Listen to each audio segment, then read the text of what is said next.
Olá, meus queridos. Mais uma vez nós estamos aqui para refletirmos. E a nossa reflexão de hoje é sobre a oportunidade do recomeço.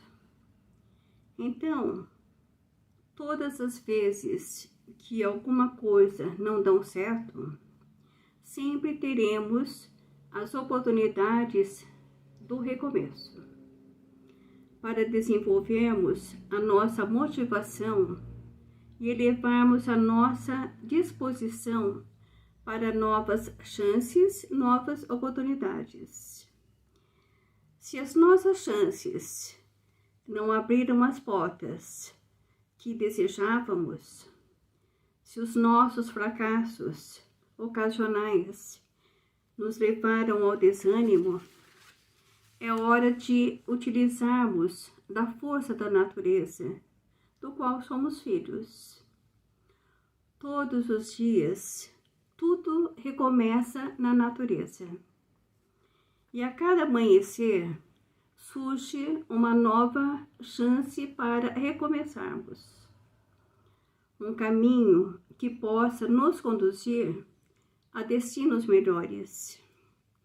Não nos concentremos em lamentos,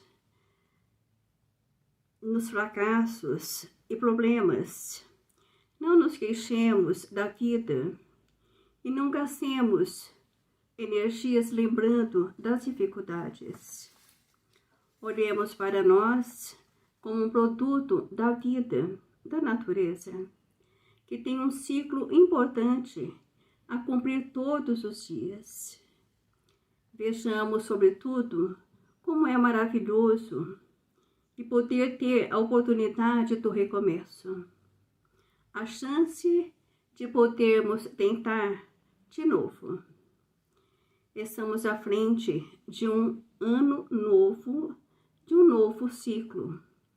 Vamos agradecer a Deus por todas as oportunidades que surgirem a cada dia desse novo ano, para que nós possamos aproveitar todas essas oportunidades para o nosso crescimento, para a nossa evolução espiritual, para que sejamos cada dia melhores nessa nossa caminhada.